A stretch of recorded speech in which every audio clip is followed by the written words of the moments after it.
샬롬, 하나님이 우리에게 새날을 주셨습니다. 하나님의 풍성하신 은혜와 도우심이 여러분의 삶 가운데 함께 하시길 소망합니다. 이 시간 시편 말씀을 읽고 하나님 앞에 침묵으로 기도드리겠습니다. 시편 118편 7절에서 9절. 여호와께서 내 편이 되사 나를 돕는 자들 중에 계시니 그러므로 나를 미워하는 자들에게 보응하시는 것을 내가 보리로다. 여호와께 피하는 것이 사람을 신뢰하는 것보다 나으며 여호와께 피하는 것이 고관들을 신뢰하는 것보다 낫도다.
오늘 하나님이 우리에게 주신 말씀은 창세기 17장 1절에서 2절입니다.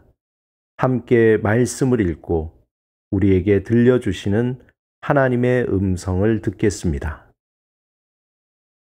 아브라함이 99세 때에 여호와께서 아브라함에게 나타나서 그에게 이르시되 나는 전능한 하나님이라 너는 내 앞에서 행하여 완전하라. 내가 내 언약을 나와 너 사이에 두어 너를 크게 번성하게 하리라 하시니. 많은 사람에게 사랑받는 화가 렘브란트는 신구약 성경을 소재로 하여 수많은 작품들을 남겼습니다. 유화나 동판화나 또 여러 가지 드로잉 작업을 시도하였습니다. 그 중에 가로 21cm, 세로 16cm의 작은 크기로 아브라함과 새 천사라는 제목의 작품이 있습니다. 비록 작은 크기의 작품이지만 창세기 18장에 나오는 아브라함이 새 천사를 맞이하여 식사를 대접하는 그 장면을 매우 깊은 영감으로 표현하고 있습니다. 그의 작품에서 새 천사 중에 왼쪽 천사는 옆으로 앉아 아브라함을 바라보고 있고 다른 한 천사는 등을 돌려 아브라함을 내려다보는 듯합니다. 오른쪽에 아브라함은 겸손한 자세로 무릎을 꿇고 앉아 있습니다. 그는 오른손에는 그릇을 들고 왼손은 물 주전자를 잡고 조심스럽게 하나님의 말씀을 경청하고 있습니다. 중앙의 천사는 하나님으로 환한 빛을 발하며 아브라함에게 말씀하고 있습니다. 흥미로운 것은 뒤편 계단 위에 나이든 사라가 살짝 문을 열고 아브라함과 새 천사가 주고받는 이야기를 조용히 엿듣고 있습니다. 하나님은 아브라함에게 사라가 어디에 있는지 물은 후에 1년 후에 사라가 아들을 낳을 것이라는 놀라운 소식을 전해줍니다. 이때 문 뒤에서 그 이야기를 듣고 있던 사라가 속으로 웃으며 자신이 늙어 아들을 낳을 수 없다고 말합니다. 그러자 하나님은 여호와께 능하지 못한 일이 있겠느냐라고 말씀하시며 사라가 반드시 아들을 낳을 것이라 말씀합니다. 인간적인 입장에서 사라가 속으로 웃는 것도 너무나 당연합니다. 이미 생물학적으로 아이를 가질 수 없는 몸이 되었기 때문입니다. 그런데 아브라함도 창세기 17장에 사라와 같이 웃는 사건이 있었습니다. 아브라함이 99세 되던 해에 하나님이 아브라함에게 나타나셔서 그의 이름을 아브람에서 아브라함으로 부르시고 사레를 사라로 새롭게 부르셨습니다.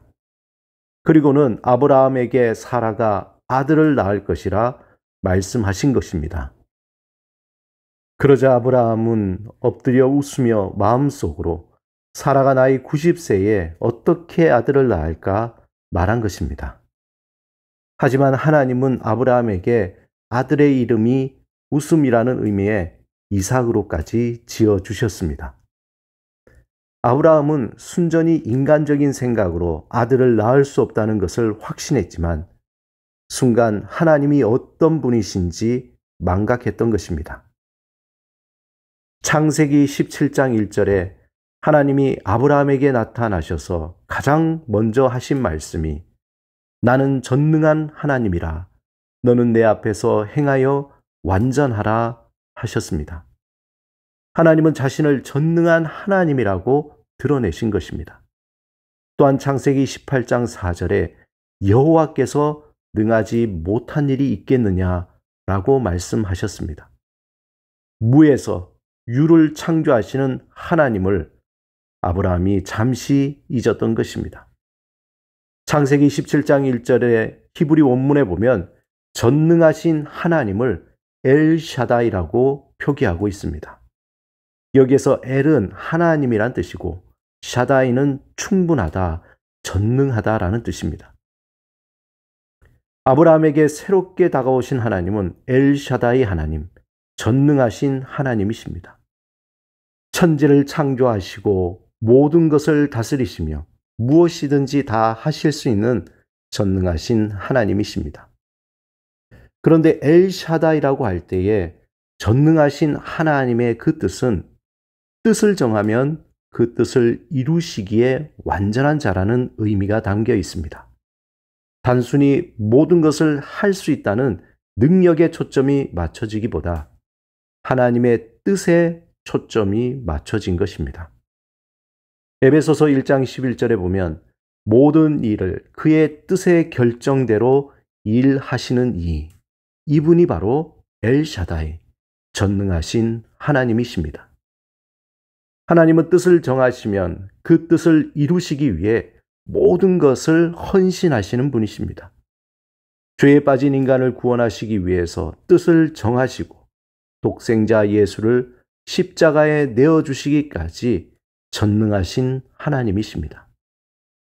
사랑하는 여러분, 우리를 구원하신 하나님은 엘샤다이, 전능하신 하나님이십니다. 우리를 사랑하시되 끝까지 사랑하시며 보호하시고 구원하시는 분이십니다. 오늘도 엘샤다이, 전능하신 하나님을 전심으로 찬양하고 의지하며 담대하게 살아가시길 주님의 이름으로 축원합니다. 함께 기도드리겠습니다. 주님, 엘샤다이 전능하신 하나님을 찬양하며 의지합니다. 주의 크신 능력으로 우리의 막힌 담을 허무시고 주의 복된 길로 인도하소서. 예수 그리스도 이름으로 기도드립니다. 아멘.